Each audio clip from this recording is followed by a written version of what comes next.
Welcome back, everyone. Today's explainer is an absolute must-watch because we are breaking down the overlapping mechanics and the tokenized economy of R.O.H.A.N 2.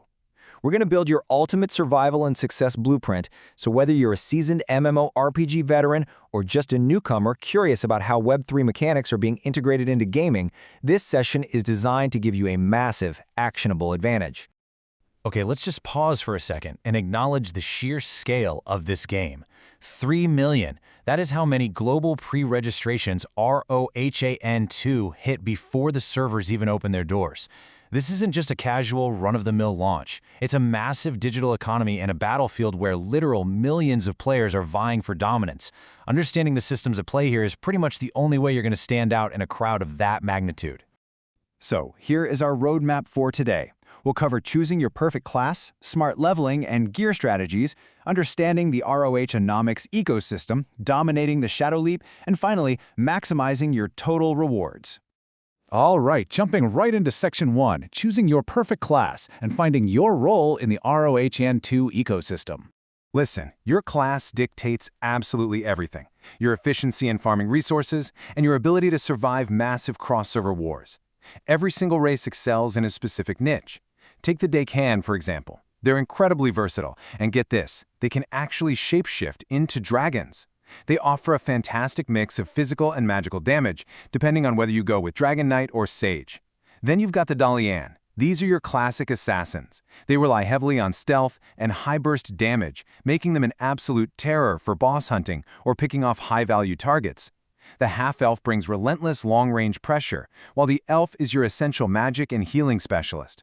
Interestingly, elves are surprisingly potent in one-on-one PvP because they can freeze opponents. And finally, the human knight. That's your immovable object. The frontline tank with high armor, designed purely to hold space. Make this choice carefully, because it sets the foundation for your entire playthrough. Moving on to Section 2, smart leveling and gear strategies. This is how you farm efficiently and completely outpace the competition. If you really want to get ahead, you've got to look at what the top-ranked Korean players are doing. They strongly recommend running dual accounts right out of the gate.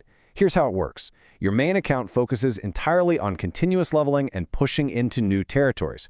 Meanwhile, your sub-account stays behind in the lower-level Morrison region to gather essential materials.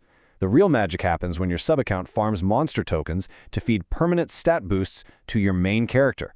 And then, once your main character outgrows their level 70 ancient gear, you just pass it down to your sub-account. It creates this beautifully efficient, self-sustaining loop that effectively levels both accounts at the same time.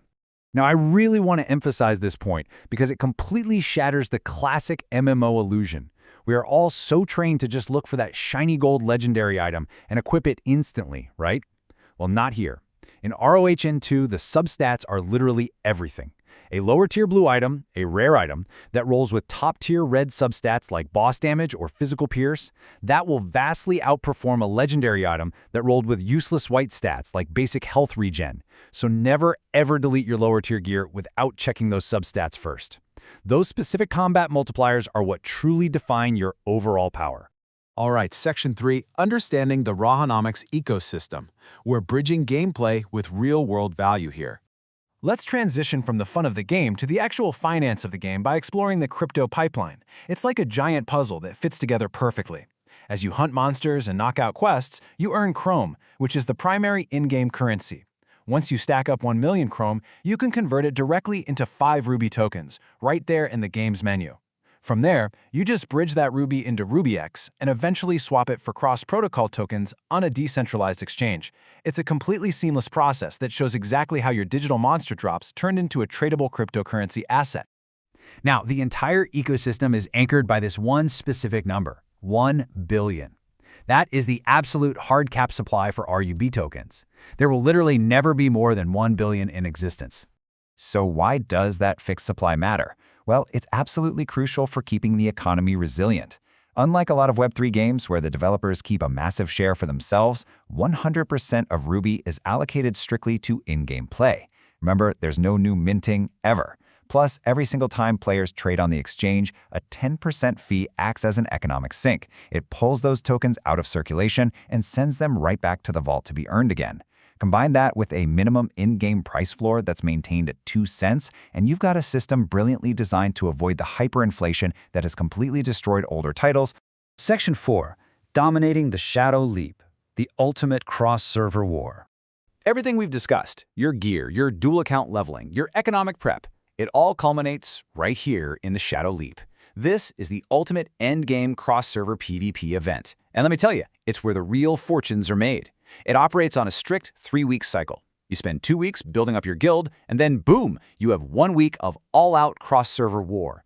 You are literally invading rival servers, fighting for territory, stealing their taxes, and most importantly, battling for a massive, centralized pool of Crom. But hear me on this. If you bring your standard solo farming build to this massive guild war, you are an absolute liability to your server. You just cannot win this alone. The meta for this event is completely settled. You absolutely must coordinate this strict trinity of roles within your guild if you want any chance of stealing the rival server's Chrome pool. First, your human knights. They are your front line. They don't need top damage, they just need to absorb hits and hold the physical space. Once the enemy focuses on those knights, your Dhan assassins use their stealth and crazy mobility to dive right into the backline. They execute high-value targets and completely break the enemy formation. And while all of that chaos is happening, your half-elf archers are providing relentless, consistent damage from a safe distance. Winning isn't about who hits the hardest individually, it's entirely about how well you execute this trinity as a coordinated unit. Finally, Section 5, maximizing your total rewards. Let's look at optimizing your earnings and utilizing bonuses. I want to make sure you aren't leaving any money on the table here. When you go to convert your hard-earned Chrome into cryptocurrency, the game charges a conversion fee. If you're converting tokens without having the in-game pass active, you are losing a staggering 50% of your value straight to fees. Ouch, right? But with the pass active, that fee drops all the way down to just 15%. Grabbing that pass is absolutely essential for serious players who want to maximize their crypto earnings. If you do the math on your daily farming, the pass usually pays for itself very, very quickly. Now, to give you a bit of a head start right now, make sure you use these exact redeem codes. Open up your settings menu, find the My Info section, copy your unique customer support or CS code, and enter Nexus ROHAN2 and ROHAN2 Welcome.